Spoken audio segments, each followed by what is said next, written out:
Ada satu hal yang perlu kita coba sadari betul dan kita bangun di dalam diri kita, bahwa cinta itu adalah anugerah dari langit.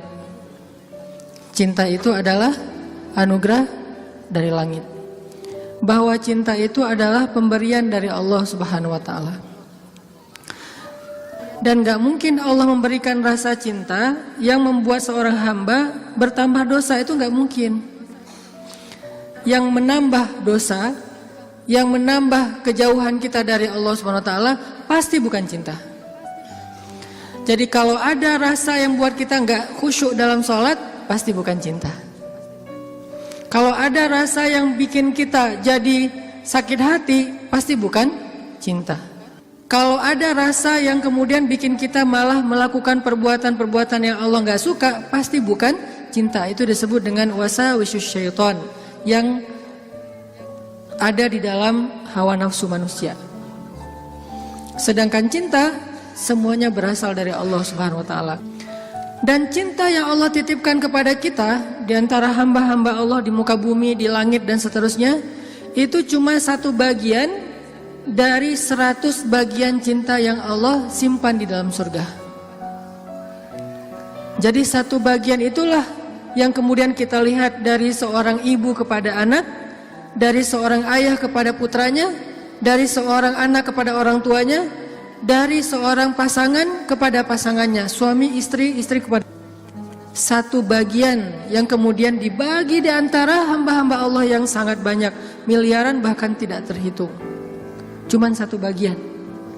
Satu bagian itu kita udah bisa ngelihat pengorbanan seorang suami yang luar biasa. Kayak misalnya teman-teman yang nge-follow Rumah Teduh Sabadiin, ada seorang anak ngerawat ibunya di detik-detik terakhir sebelum ibunya wafat. Dia bacain Yasin, dibacain Al-Quran, dia pijat-pijat ibunya, dia belai ibunya, dia penuhi semua hak ibunya. Dan ini adalah gambaran hanya partikel kecil dari satu bagian cinta yang Allah turunkan ke muka bumi.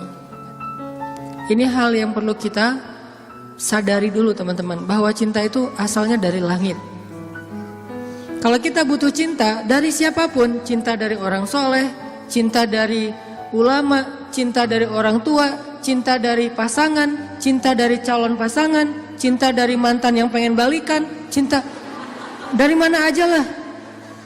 Carinya tuh bukan di bumi, carinya di langit. Makin rendah sujud kita, makin kita menggetarkan arasy di langit. Tapi kalau kita cari cinta dengan cara sering-sering posting, itu juga diedit semalaman, kita nggak bakalan dapat cinta. Kita dapatnya apa? Was-wasah, bukan cinta. Terus nggak boleh posting Ustaz? Boleh, dan saya juga sering posting, cuman bukan gitu cara mencari cinta. Apalagi diedit habis-habisan, pakai apa aplikasi berganti-ganti. Ini kurang apa bright lah, apa kurang charming. Akhirnya diedit, justru yang muncul dari itu adalah kekecewaan. Makanya kalau kita mencari cinta itu adalah dengan sujud, dengan doa, dengan taqarrub kepada Allah Subhanahu wa taala, mendekatkan diri pada Allah. Sehingga kalau kita udah cinta dari Allah Subhanahu wa taala, maka Allah akan mendatangkan sekian banyak orang untuk mencintai kita. Ada yang dengan status pasangan, ada yang dengan status orang tua, ada yang dengan status teman, ada yang dengan status apapun, bahkan kadang gak dikenal, tapi dia mencintai kita karena Allah Subhanahu wa taala. Dan itulah cinta yang berlimpah. Kebayang gak di antara banyak makhluk, kira-kira gimana yang 99 bagian yang Allah simpan di dalam surga, dan itu diberikan hanya kepada segelintir hamba Allah yang masuk ke dalam surga doang. Kan banyak yang gak dibangkitkan ya, hewan, tumbuhan, mereka tidak dibangkitkan kecuali beberapa jenis hewan dan tumbuhan yang disebutkan di Al-Quran. Tapi pada umumnya hewan tidak mengalami hari berbangkit. Jadi tidak ada hewan yang mendapatkan 7 golongan hewan yang dapat naungan di padang mahsyar, gak ada itu. Yang ada manusia. Kalau hewan ngikut manusia, kalau dia berjasa dalam dakwah manusia dia terlibat. Tapi pada umumnya hewan dan tumbuhan itu tidak dibangkitkan. Padahal jumlahnya miliaran. Itu adalah satu cinta dibagi rata. Gimana 9 cinta dibagi kepada sedikit hamba Allah Subhanahu wa taala. Makanya Allah mengatakan di dalam surga itu la khaufun 'alaihim wa lahum yahzanun. Di surga itu tidak ada rasa takut, tidak ada rasa kecewa. Nggak ada lagi di surga itu adegan live group, itu udah nggak ada. Di surga itu nggak ada grup yang nge-live kita, kan lebih sakit ya, di live sama grup. Kalau kita nge-live grup masih mending, kalau grup yang nge-live kita, gimana caranya? Tiba-tiba grup sepi, nggak ada broadcast, nggak ada chat, ternyata mereka bikin grup baru, kita doang yang nggak di-invite.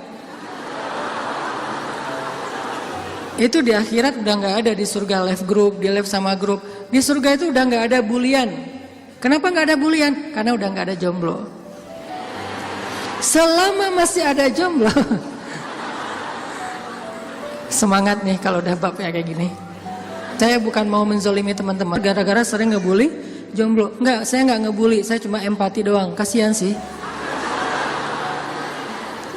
Kasihan boleh ya. Sebagian doang, yang lain insya Allah gue mah asik-asik aja Ustadz sebagai single villa gitu ya, nggak masalah. Cuman ada sebagian yang mungkin masih berat menjadi seorang yang single, apalagi baru aja kemarin diputusinnya dengan bahasa yang nggak enak lah gitu.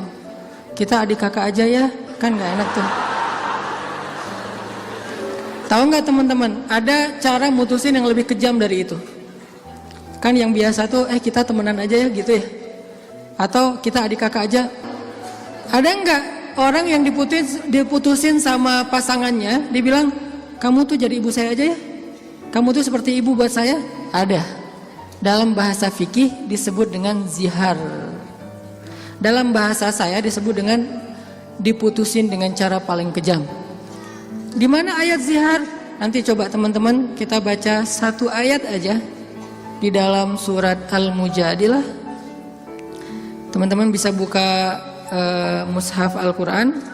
Kita coba buka surat Al-Mujadilah, surat 58. Surat Al-Mujadilah ayat 1. Ini salah satu ayat diputusin di dalam Al-Quran. Dan diputusinnya dengan cara yang paling kejam menurut Al-Quran. Saking kejamnya Allah kasih semacam punishment buat yang mutusin, dengan cara harus berpuasa selama 2 bulan berturut-turut. Jadi kan kamu dan saya jadi anak sama ibu ya, berarti dia harus berpuasa 2 bulan berturut-turut. Kenapa? Kejam banget. Dan Khawlah bintu Sa'labah yang disebutkan di dalam ayat ini pernah digituin sama suaminya. Dulu ketika dia masih muda, suaminya meminang dia, menikahinya. Setelah Khawlah menjadi tua, suaminya kemudian jadi marah-marah kepada Khawlah dan mengatakan, pokoknya buat saya kamu itu seperti ibu. Ini bahasa zihar kalau dalam bahasa fikih, atau diputusin kalau dalam bahasa kita. Diputusin oleh suami sendiri dengan kata-kata, kamu itu seperti ibu buat saya. Akhirnya Khawlah bintu Sa'labah sedih banget. Khawlah sedih luar biasa. Tapi dia penasaran, maksud kata-kata suami saya apa? Maksudnya saya udah haram buat dia selama-lamanya atau itu tidak berlaku? Akhirnya Khawlah datang kepada Rasul. Ya Rasulullah, dia japri Rasul. Dia bilang, ya Rasul, saya diginiin sama suami saya. Kata suami saya bahwa dia buat saya itu, saya seperti ibu bagi dia, di capture. Apakah ini berarti saya sudah haram buat suami saya ya Rasul? Kata Nabi, ya wahai Khawlah, sudah haram. Akhirnya Khawlah sedih banget. Cuman Khawlah kalau sedih gak mau pakai emotikon nangis kepada orang lain. Emotikon nangisnya hanya kepada Allah Subhanahu wa taala. Disebut dengan watashtaki ilallah, curhat kepada Allah. Dia tidak curhat perasaannya kepada makhluk. Kan curhat itu meluapkan isi hati dan perasaan ya, curahan hati. Artinya dia gak mau mengekspresikan perasaan senang dan sedihnya kepada manusia. Kalau perlu bikin emotikon yang khas atau beli emotikon, dapat hadiah emotikon khusus, emotikon mellow dari teman-teman. Dia nggak mau mengekspresikan kesedihan dia kepada manusia. Biar yang tahu kesedihan dia cuma 2, Allah kemudian pasangannya yang halal. Orang lain nggak tahu kalau dia sedih. Orang lain nggak tahu kalau dia sedang dalam keadaan terbeban. Nggak ada yang tahu. Sampai ibunya aja nggak tahu. Ayahnya aja nggak tahu, temennya nggak tahu, gengnya tuh nggak tahu, geng SMP, SMA, SD nggak ada yang tahu. Sehingga satu-satunya yang tahu perasaan Khawlah yang luar biasa terpukul, terlukanya luar biasa, cuman Allah Subhanahu wa taala. Wa tashtaki ilallah, kemudian dia curhat kepada Allah. Itu cara yang paling baik dalam menemukan cinta. Ketika cinta itu mulai flat, ketika cinta itu mulai nggak ada rasanya, maka menumbuhkan kembali cinta itu dengan cara wa tashtaki ilallah. Gini caranya, bukan gini. Tapi hal yang paling baik untuk dia lakukan kalau dia pengen merefresh cintanya, menambah rasa cinta, dan itu nggak hanya berlaku untuk pasangan, berlaku juga untuk teman, cinta karena Allah, berlaku juga kepada guru, berlaku juga kepada orang tua, berlaku kepada anak. Kalau kita ngerasa cinta kita mulai garing nih, mulai rasanya tuh hambar, maka yang kita lakukan watashtaki ilallah, minta kepada Allah Subhanahu wa taala. Karena dialah yang Allah titipkan, yang Allah kirimkan dalam hidup kita untuk kita luahkan semua rasa, rasa bahagia, rasa cinta, rasa sedih, rasa kecewa, semua ke dia, bukan ke orang lain. Kalau kita punya pasangan tapi rasa itu diungkapkan kepada orang lain, maka kita mencurangi pasangan kita.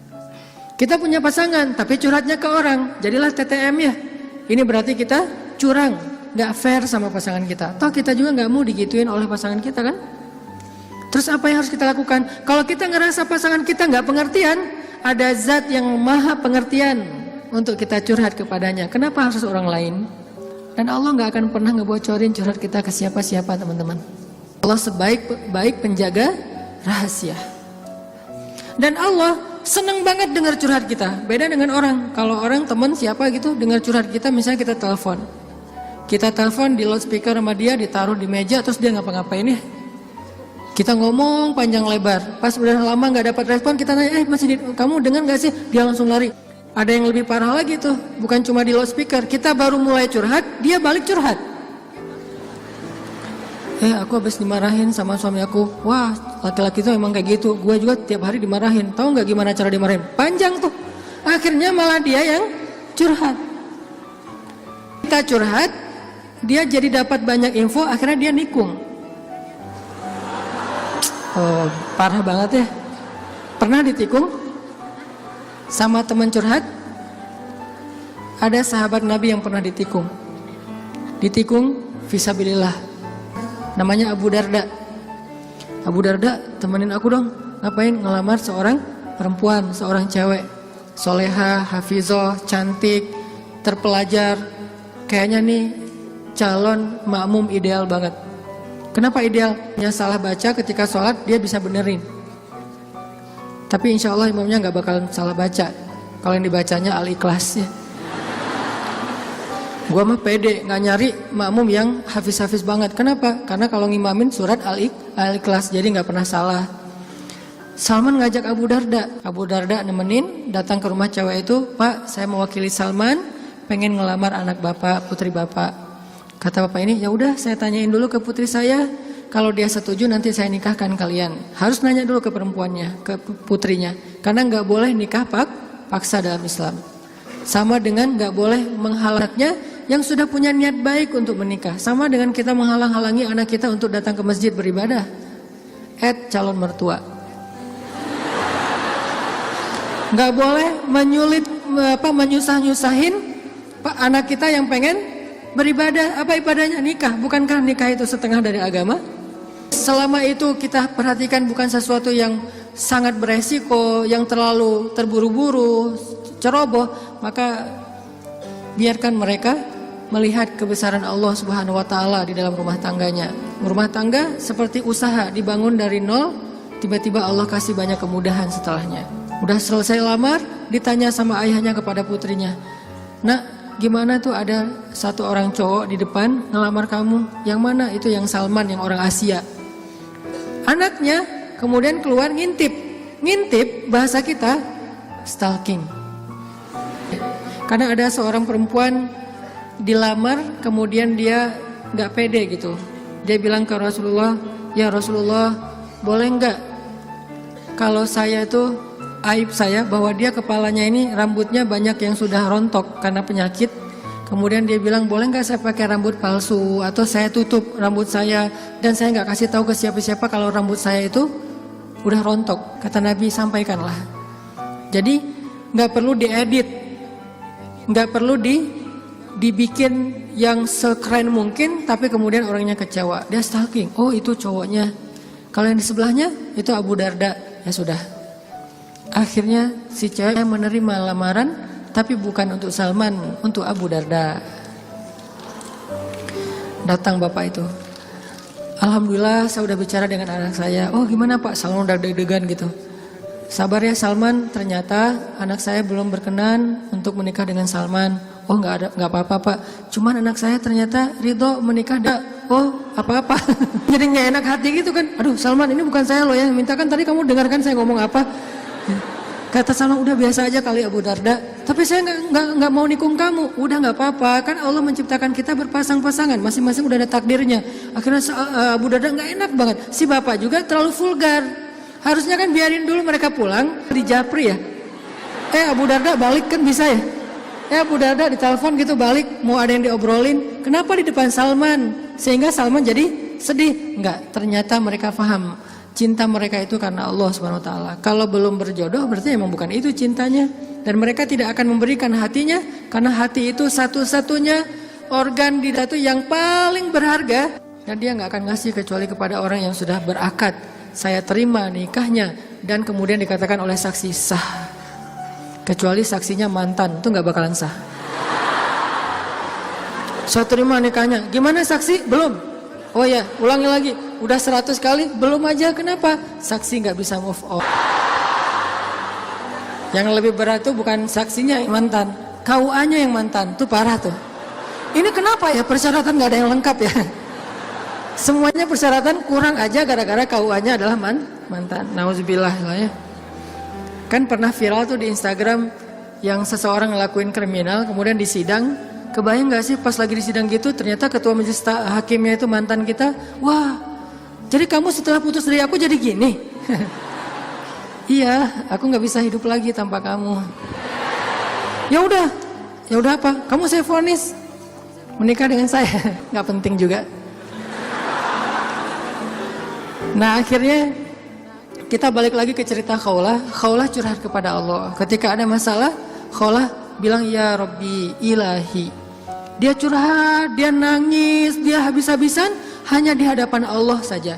Ketika di hadapan manusia, dia nggak mau menunjukin dirinya lelah di hadapan manusia. Dia nggak mau menunjukin dirinya fragile di depan manusia. Dia hanya menunjukkan kelemahan dirinya di hadapan Allah. Allah ilahi, saya fakir sedangkan engkau maha kaya. Saya lemah sedangkan engkau maha perkasa. Saya bodoh sedangkan engkau maha bijaksana. Saya bingung sedangkan engkau maha tahu segala-galanya. Kita tunjukkan semua kelemahan kita, curhatnya kepada Allah, jangan kepada makhluk. Dan Allah senang banget dengar curhat hambanya. Apa nama Allah yang maha mendengar? Sami'un. Allah itu gak pernah lelah mendengar curhat, doa, dan semua isi hati hamba-hambanya ketika mereka berbicara kepada Allah. Ya Allah, ya Allah. Setiap hari kita berdoa kepada Allah dengan doa yang sama, Allah gak pernah bosan. Makanya Allah As-Sami' yang maha mendengar. Makin panjang curhat kita, Allah makin sayang sama kita. Beda kan sama orang, makin panjang curhat kita, makin ditandain besok-besok kalau kita telepon gak akan diangkat lagi. Pura-pura sibuk lah. Terus kalau kita WA, Japri gitu nggak dibaca-baca. Pura-pura tadi tinggalan handphonenya apa segala macam. Karena gitu kita mau curhat, bukannya Allah mendengar doang, malah Allah mendatangi kita. Wa idza salaka ibadi anni. Kalau hambaku bertanya kepadamu, di mana Allah? Saya pengen curhat. Wa idza sa'alaka ibadi anni fa inni qarib. Aku dekat. Artinya ketika kita pengen curhat, Allah mendatangi kita. Kadang-kadang kita nggak pengen curhat aja, Allah mendatangi kita karena pengen dicurhatin. Kan baik banget Allah tuh. Padahal kan yang butuh kita ke Allah, bukan Allah butuh kita. Tapi karena saking pemurahnya Allah, dari arasnya turun ke langit dunia. Setelah turun ke langit dunia, Allah bertanya, hal min dhi hajah, ada enggak hamba-hambaku yang butuh pertolongan? Allah manggil-manggil kita tuh di langit dunia tuh. Allah manggil-manggil kita, kita tidur. Ilfil nggak Allah? Besok datang lagi. Hal min dzi hajah, ada nggak hamba-hambaku yang butuh pertolongan? Masih tidur. Ilfil nggak? Besok datang lagi, dan itu berlaku dari sejak Allah menciptakan manusia sampai hari kiamat. Nggak pernah Allah ilfil sama kita. Inilah tempat curhat yang paling baik. Hanya ada dua, satu kepada Allah, kedua kepada pasangan. Kalau tidak ada pasangan, bolehlah sesekali kepada orang tua. Tapi kadang-kadang harus dibatasi juga. Karena ada hal-hal yang kalau kita sampaikan kepada orang tua, pasangan kita nggak ridho. Ketika kita ngomongin ke ibu kita, mungkin pasangan kita menjadi malu karenanya. Masalah nafkah mungkin. Kan itu harga diri suami banget ya. Kalau seorang istri kemudian curhat ke ibunya, ya AA ngasihnya kurang terus setiap bulan. Kan dia jadi malu nih. Ada hal-hal yang suaminya akan malu dan gak rela. Terus kepada siapa yang insya Allah suami kita gak malu? Kepada Allah. Ya Allah, suami saya ngasih nafkah kurang terus udah berapa bulan. Saya sih berharap gak usah banyak-banyak ya Allah, 30 juta aja sebulan. Ini masih kurang 29 juta, kurang sejuta curhat ya. Karena suami kita juga curhatnya ke Allah. Ya Allah, saya pengen nambahin nafkah buat istri saya. Ya Allah, ya Allah, ya Allah. Dua-duanya curhat nih. Kalau perlu curhatnya sambil pegangan tangan, kan seru tuh. Coba kalau masih sendiri, pegangan tangan siapa? Gini-gini. Mana ya tangan? Kalau sholat tahajud berdua sama sendiri. Kalau sendiri, yang banguninnya alarm. Nggak enak banget tuh.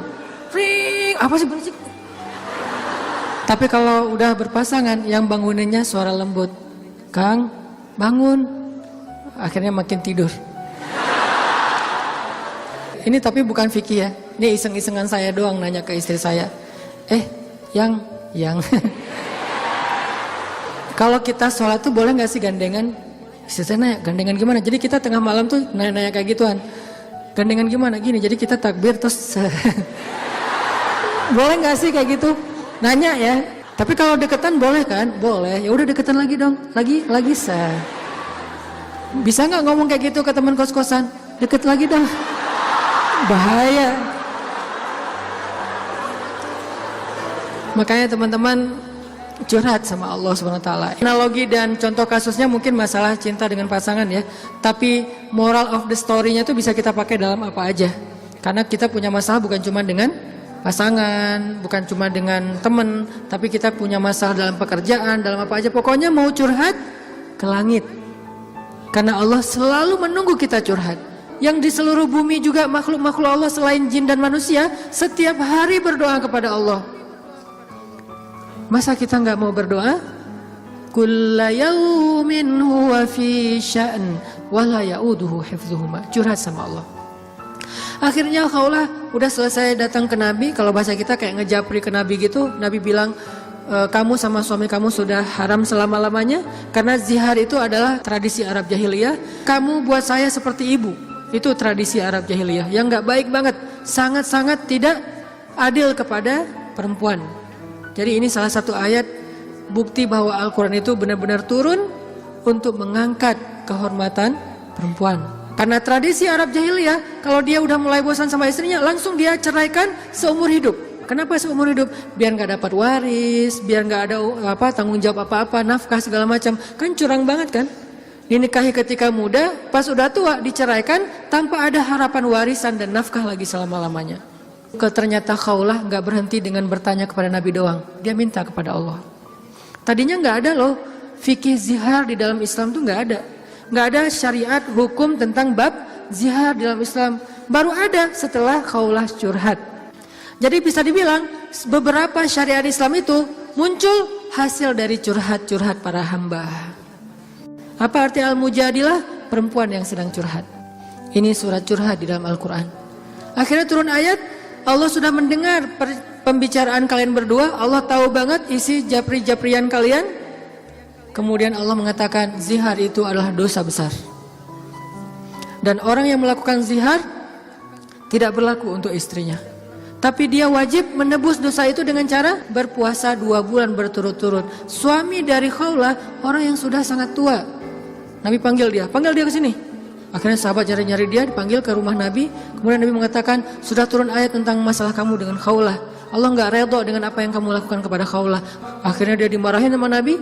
Kemudian Nabi mengatakan, ya Rasulullah, saya sadar, saya insaf, saya taubat. Terus gimana menebusnya ya Rasul?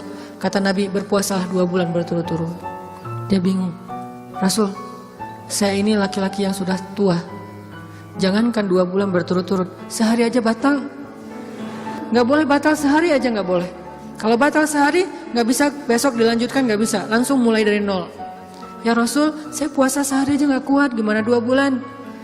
Rasul mengelus dada kemudian mengatakan, ya udah kalau gitu beri makan 60 orang miskin. Ya Rasul, nggak ada orang yang lebih miskin di daerah sini daripada saya. Akhirnya Nabi ngambil beberapa karung korma, dikasih ke dia, ngasih makan ini untuk keluargamu. Ini juga menjadi dalil gimana Islam itu agama yang sangat-sangat toleran. Allah pengen memudahkan kalian, Allah nggak pengen menyusahkan kalian. Semua syariat Islam itu adalah memudahkan kita, nggak ada yang menyusahkan kita. Semua syariat Islam itu gampang, simpel, mudah, nggak ada yang susah. Salah satunya adalah menikah, itu mudah banget. Mana Ustadz? Buktinya masih banyak yang masih single. Berarti bukan Allah yang menyusahkan pernikahan, calon mertua tuh. Nah Allah mah memudahkan kan ya. Bayangin pernikahan itu kan simpel ya. Akad nikah sederhana kan. Yang cuman saya nikahkan putri saya terima putri bapak dengan mahar sekian dibayar tunai, sah. Akhirnya berubahlah status, berduaan apalagi dan seterusnya apalagi dosa aja isinya. Sekarang berubah. Memandang aja berpahala. Apalagi ya. Memandang aja berpahala, kebayang gak tuh? Memandang pasangan itu sama kayak memandang Ka'bah. Duduk sambil ngeliatin Ka'bah itu pahalanya kayak 2 rakaat sholat loh. Sholat mutlak. Berarti memandang istri yang lagi rempong sama dengan 2 rakaat sholat mutlak. Baru memandang gimana menyentuh, gimana mengecup keningnya, gimana memeluknya, gimana dan gimana. Ibadah sholat mudah banget, nggak bisa berdiri, duduk, nggak bisa duduk, berbaring. Nggak bisa sholat tepat waktu, dijamak. Nggak bisa menjamak, dikosor, dikodok. Kenapa dikodok? Soalnya ketiduran. Yang penting jangan istiqomah. Masa mengkodok istiqomah ya? Jam 9 pagi, sholat apa itu? Kodok subuh. Sekalian dijamak dengan duha. Istiqomah udah setahun kayak gitu. Nah ini. Kayak misalnya kita pulang malam, belum isya nih. Tadi pas isya, pas lagi di jalan macet-macetan, sampai di rumah capek banget, mandi segala macam, makan, akhirnya ketiduran. Lupa kalau kita belum sholat isya, bangun-bangun subuh, oh iya ya semalam saya belum isya. Gak apa-apa, lakukan ketika kita ingat. Karena itu lupa atau gak sadar atau gak tahu ilmunya. Balik lagi, akhirnya Allah turunkan ayat untuk ngebela Khawlah bintu Sa'labah. Kenapa? Curhat kepada Allah. Jadi butuh cinta, butuh ditambahkan rasa cinta, butuh diharmoniskan perasaan cintanya, minta kepada Allah karena cinta itu dari Allah Subhanahu wa taala, bukan dari makhluk. Hati kita itu ada di antara jemarinya Allah, ada di dalam genggamannya Allah. Kadang-kadang kita sendiri nggak berkuasa untuk nolak apa yang diinginkan oleh hati kita sendiri loh. Dan saya ngebuktiin banget, saya sering bilang saya itu bukan tipe istri saya banget. Ada 4 hal yang istri saya nggak mau, 4-4-nya ada di saya. Ketika sebelum ketemu saya, pokoknya saya nggak mau ini. Aduh, nggak mau banget deh, nggak banget deh. Makanya jangan gampang nyumpahin ya. Nanti malah dikasih seperti yang kita sebutin. 4 hal yang saya nggak pengen banget ada suami saya yang 4 ini.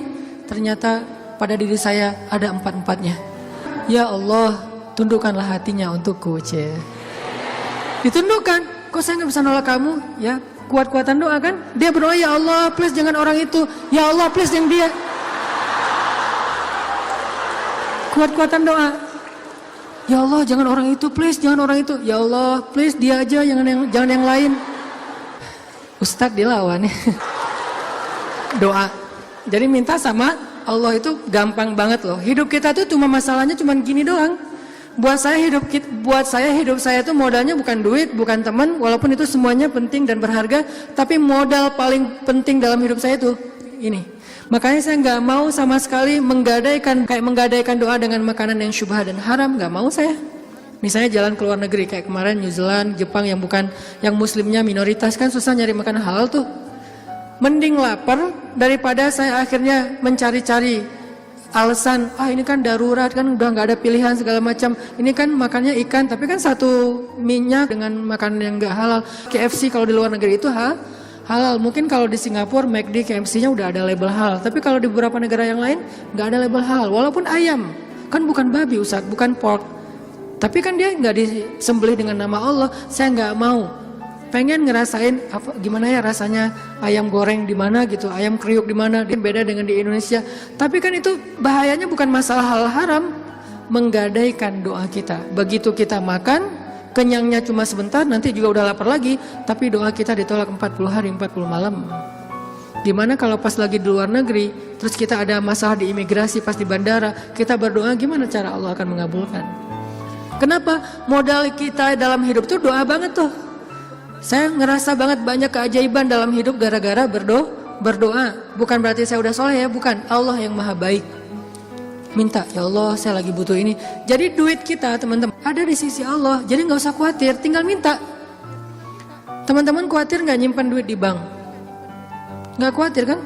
Uang ada di bank 1M. Tenang kan? Kenapa kok tenang nitip uang 1M kepada manusia, tapi gak tenang menitipkan harta itu kepada Allah? Ini gak fair nih imannya nih. Kalau Allah lebih dahsyat daripada kartu dan buku rekening apa? Allah tidak pernah ingkar janji. La yukhliful mi'ad. Allah lah yang memberi kalian rezeki. Allah lah yang menjamin untuk kalian hidup. Sehingga buat saya pribadi, saya tuh orang kaya. Uangnya di mana Ustaz? Di Allah. Saya tuh orang kaya, punya banyak aset. Mana asetnya? Allah yang tahu. Saya nggak tahu, tapi Allah tahu.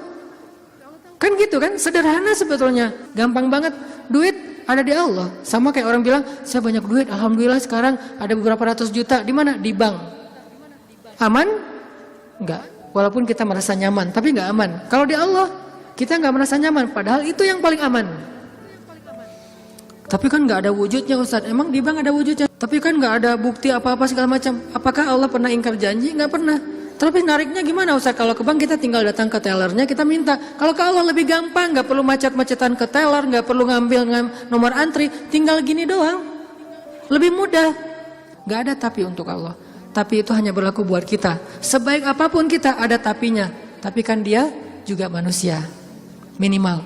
Kalau enggak, tapi kan dia gak jujur. Tapi kan dia jahat. Tapi kan dia curang. Kalau dia orang baik, tapi kan dia manusia. Tetap ada kurangnya kan? Kalau Allah gak ada tapinya. Allah nggak akan memberikan harta karena kekurangan. Allah maha kaya. Allah terlalu sibuk. Allah maha kuasa. Allah nggak dengar. Allah maha mendengar. Allah misalnya nggak melihat. Allah maha menyaksikan. Apa sih yang kita persoalkan dari Allah? Tinggal gini doang. Tapi saya udah sering gini nggak didengar sama Allah. Berarti kita nggak punya kontrak. Kontrak itu udah kita batalin dengan makanan yang haram. Kontrak itu udah kita batalin dengan memutuskan silaturahim. Kontrak itu udah kita batalin dengan berburuk sangka kepada Allah. Itu kan yang membatalkan kontrak.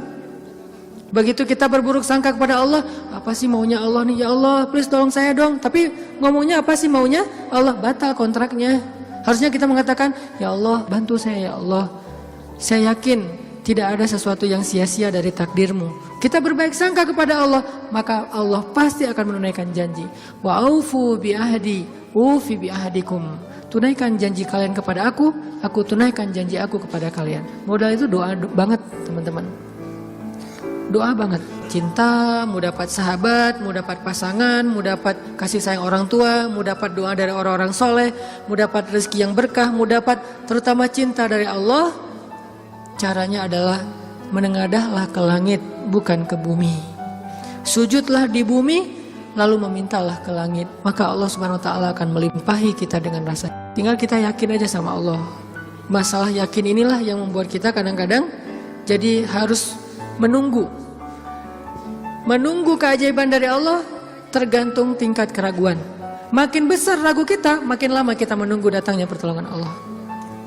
Makin kuat keyakinan kita, makin cepat datangnya pertolongan Allah. Orangnya soleh banget, imannya pasti kuat tuh.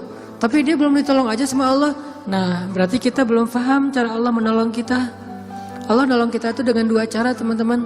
Pertama, pertolongan UGD. Apa yang dilakukan Allah? Allah akan menolong hati kita terlebih dahulu. Bukan masalah kita diangkat, hatinya yang dikuatkan. Itu pertolongan Allah. Tapi diuji oleh Allah dengan sakit, dengan kemiskinan. Kok Allah nggak mendengar doa dia? Nggak, Allah mendengar doa dia. Terus apa bukti pertolongan Allah? Allah nggak langsung ngasih dia duit, sembuh dan segala macam, bukan. Allah kuatkan hatinya sehingga kita nggak habis pikir, kok dia bisa bertahan ya dengan kondisi kayak gitu. Kok dia tetap bisa bahagia ya dengan keluarganya dalam kondisi kayak gitu. Ibu di rumah teduh Sahabadiin itu, ibu ini pasien kanker apa gitu. Beliau udah parah banget dan dirawat di rumah sakit, nggak ada yang jagain. Kenapa? Karena suaminya lumpuh. Kebayang nggak tuh ujian rumah tangga?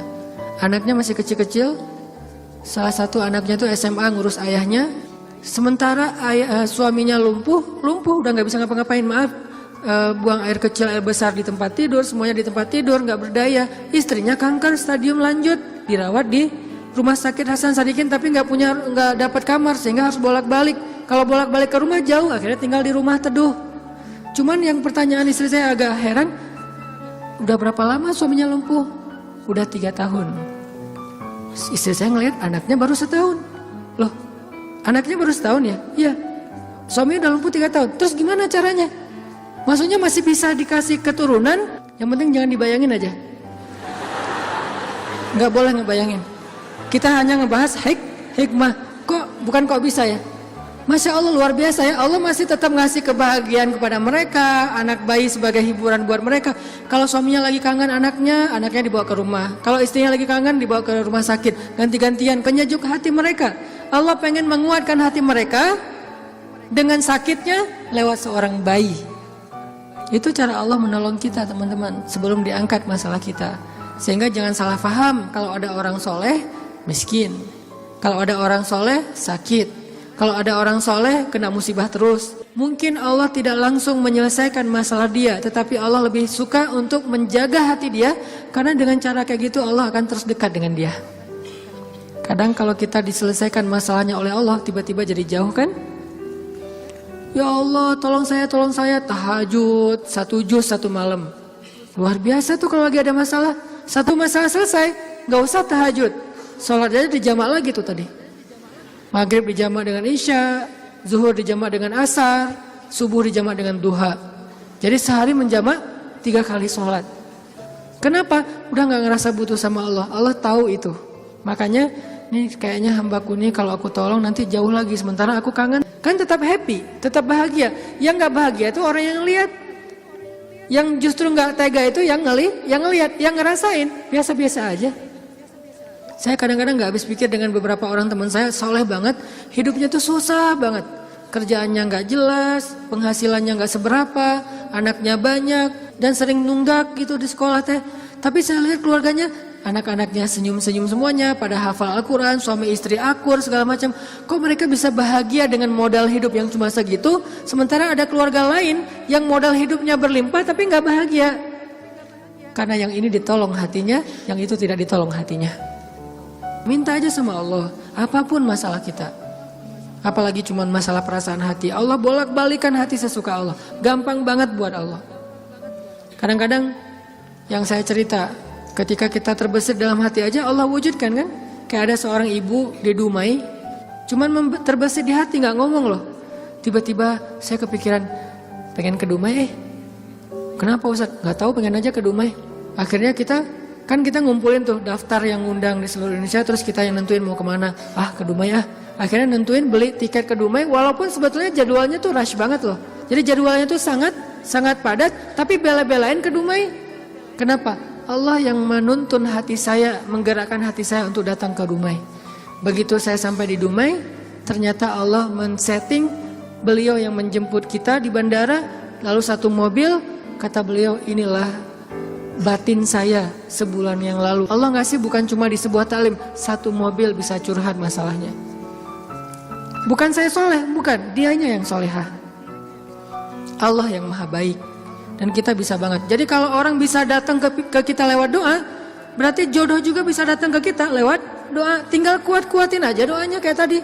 Saya pernah satu raudhah dengan seorang calon pejabat ya. satu raudhah, dia lagi umroh, saya juga lagi umroh. Kita satu karpet hijau tuh raudhah. Kebenaran saya tahu beliau dan gak setuju dia menjabat karena banyak mudaratnya daripada manfaat. Dan saya tahu karena mau menjabat waktu itu, dan saya tebak-tebak aja nih, kayaknya doanya supaya dia dipilih nih. Dia doa di sebelah saya juga doa di sebelah dia. Saya doanya pas dengerin kayaknya khusyuk banget doanya, nangis-nangis itu. Ya Allah, tolong jangan kabulkan doa orang di sebelah. Karena mudaratnya lebih banyak, saya nggak rela banget dia yang berkuasa karena bahaya banget. Jelas doa itu yang paling luar biasa. Sama kayak kita menjalani hidup, ada masalah dikit tinggal gini kan. Sama kayak kita ada asuransi, ada masalah dikit tinggal klaim. Cuman ngeklaim asuransi kan lama nih. Kita harus bayar 200.000 dulu, kita harus ada prosesnya dulu. Kalau ke Allah, kenapa kita ngeluh? Kok lama banget ya Allah, kok lama banget? Enggak, kalau kita yakin akad kita dengan Allah di sini, makin kuat di sini, makin cepat Allah menolong kita, dan itu ajaib banget. Saya nolak kalau misalnya Allah mau mendatangkan sesuatu dalam hidup saya, gimana pun ditolak tetap akan datang, tetap akan ketemu. Alam yajidka yatiman fa'awa wa wajadaka dhallan fahada wa wajadaka ailan fa'aghna. Itu yang jadi modal kita. Bukankah dulu kita pernah ngalamin masa-masa sendiri, kemudian Allah beri kita keluarga, masa-masa ketika kita bingung Allah beri kita petunjuk. Fa ammal yatima fala taqhar wa ammas sa'ila fala tanhar wa amma bi ni'mati rabbika fahaddis. Apa maksud wa amma bi ni'mati rabbika fahaddis? Nikmat Tuhanmu itu dibicarakan. Maksudnya apa? Untuk membuat kita makin yakin sama Allah. Iya ya, dulu kan Allah pernah nolong kita. Dulu kita pernah lapar, Allah yang beri kita makan. Dulu kita pernah bingung di sebuah kota mau kemana, Allah kasih kita tempat tinggal. Dulu kita pernah bingung sendiri, Allah kesepian sendiri, Allah kasih kita keluarga. Itu yang dibahas untuk tajdidul iman, memperkuat iman kita kepada Allah SWT. Jadi kesimpulannya teman-teman, bahwa kita butuh apa aja mintalah sama Allah, termasuk cinta. Jangan begging kepada manusia, karena itu akan menjatuhkan harga diri kita. Kalau mau begging, mengemislah kepada Allah Subhanahu wa taala. Makin kita mengemis kepada Allah, makin Allah angkat derajat kita. Makin mengemis, makin mulia. Kalau ke manusia, makin mengemis, makin hina. Mudah-mudahan ini menjadi booster buat kita, bukan hanya dalam masalah pernikahan, tapi juga dalam semua masalah hidup kita. Dan la tahzan, innallaha ma'ana. Gak usah khawatir, jangan sedih, jangan putus asa. Allah itu selalu bersama kita. Kenapa kita tidak mengandalkan ini dalam hidup kita?